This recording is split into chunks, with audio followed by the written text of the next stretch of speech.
think the reality that it comes down to is that we have failed as a society, sometimes as a church, as what God created to be the foundational core of society, which is the family unit.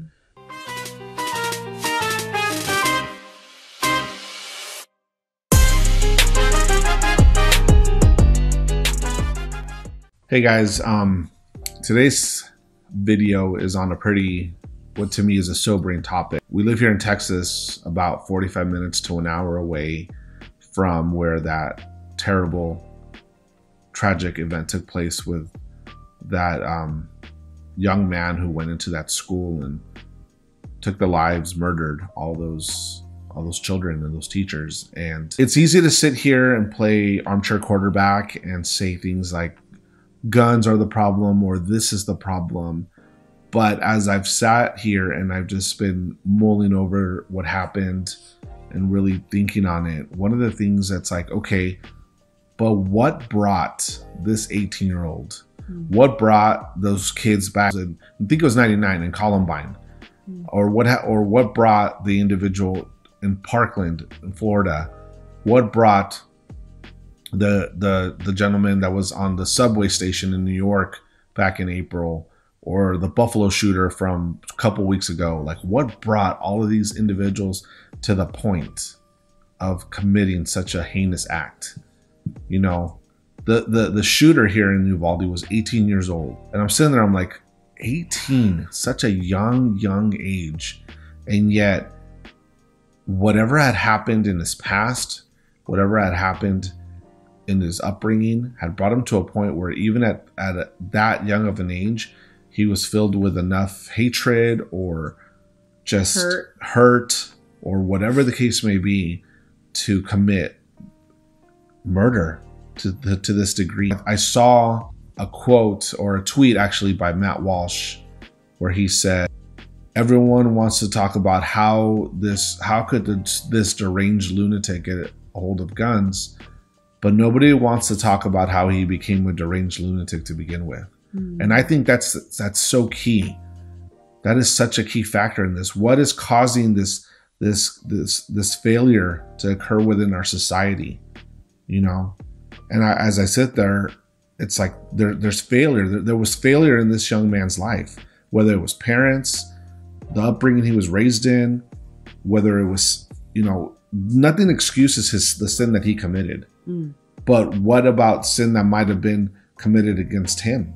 What about things that might have been done to him? We don't know what kind of upbringing he was raised in. For whatever reason, he probably did not have a parental figure in his life. As I sit here and I think about these tragic events, there's a breakdown in our society that propels a person to have that much evil in their heart to commit this crime. Now, as a Christian, I understand that there's sin. There's sin that causes us to act out and to do things and to do terrible things at times. But yet to this degree, to this level, at such a young age, I think the reality that it comes down to is that we have failed as a society, sometimes as a church, as what God created to be the foundational core of society, which is the family unit. Too many kids are growing up without fathers, single parent homes. Too many of these young men are growing up without any kind of structure, without any type of environment that shows them of their value and their worth. As men, as boys, as males, we actually live in a society that's constantly tearing down males. You know, feminists, right? Oh, I don't need no man. You know, I can do all things by myself. Men are worthless.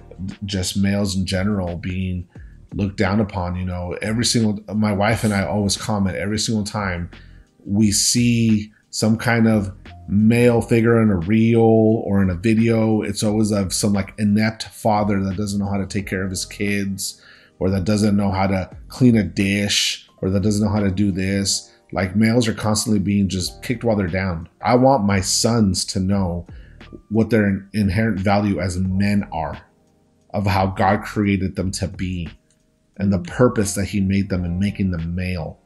Because there are very specific purposes in malehood, male and womanhood, you know? And for my sons, it's my job to know that. But for many of these guys, including so many of these individuals committing these heinous acts, they don't have that. And it's heartbreaking. It's heartbreaking because until we get to that root, we're going to continue to have it. We're going to continue to have it. You can't legislate evil out of existence. You can pass all the gun laws you want.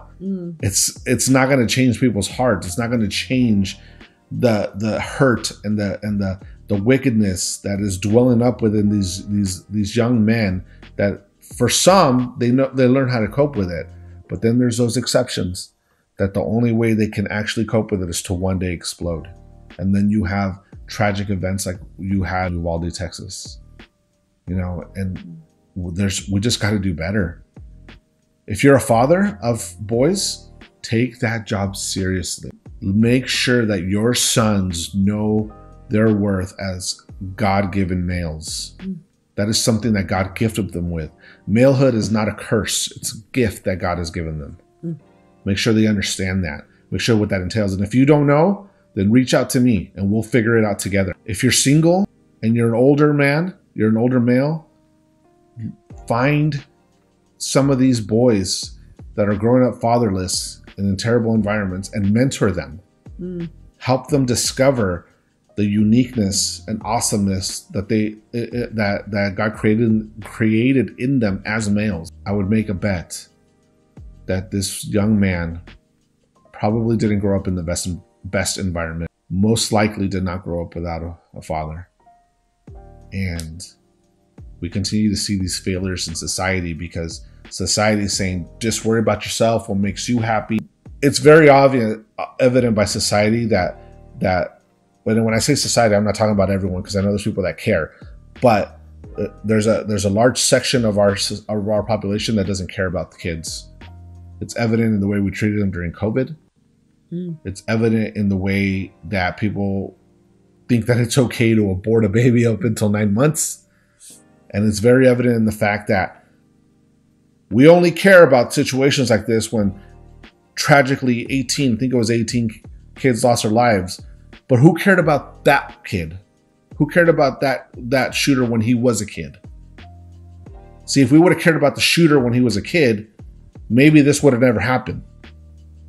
But we only care about it now that something did happen because we failed at the core value of society, of the family structure, of having fathers that can guide their kids, showing and instructing our boys that to be male is a good thing. It's not toxic. It's not toxic when it's done right. It's toxic when it's done wrong. It's toxic when there's no structure. It's toxic when it's allowed to follow a course of sin and wickedness. But when done right, it's a beautiful thing. And just to add one last thing, women, we need to also be an encouragement to the men in our lives and not talk them down. I know that it's easy for men to become passive because us women are controlling and we have nothing but negative feedback to give. They can't cook well, they can't clean well, they can't do fill in the blank well.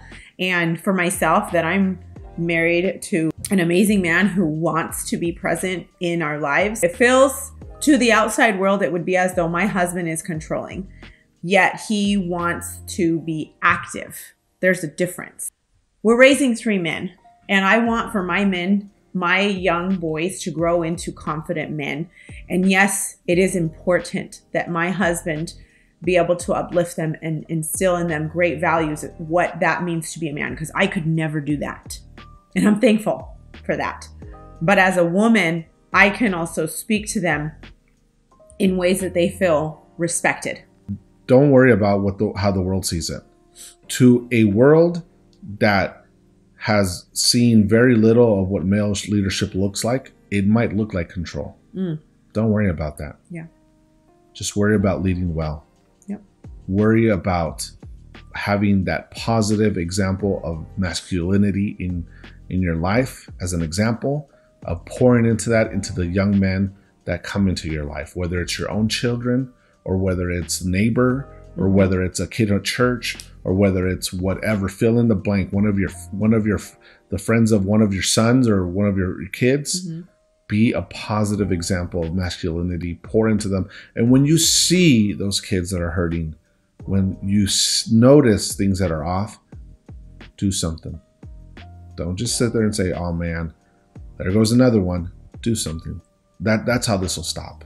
Yeah. And don't like, oh, well, that's just a troublemaker, and excuse yourself. Maybe try to be a part of their lives. Go out of the way to hold the door open for the person. It's okay if they are offended by that. At least you've made your effort to be kind. Maybe to the mother that has 4 kids. Don't tell her, oh, you must have your hands full. Yes, you obviously see that I have my hands full. Maybe offer to help instead. Let's just bring back the kindness that I know that God has instilled in each one of us to be able to be towards one another, and maybe less judgmental and more willing to help each other. Thank you for taking the time to listen. If you listened all the way through, and you like the video, please hit the like button, subscribe, leave some comments below, get some dialogue going, make masculinity great again.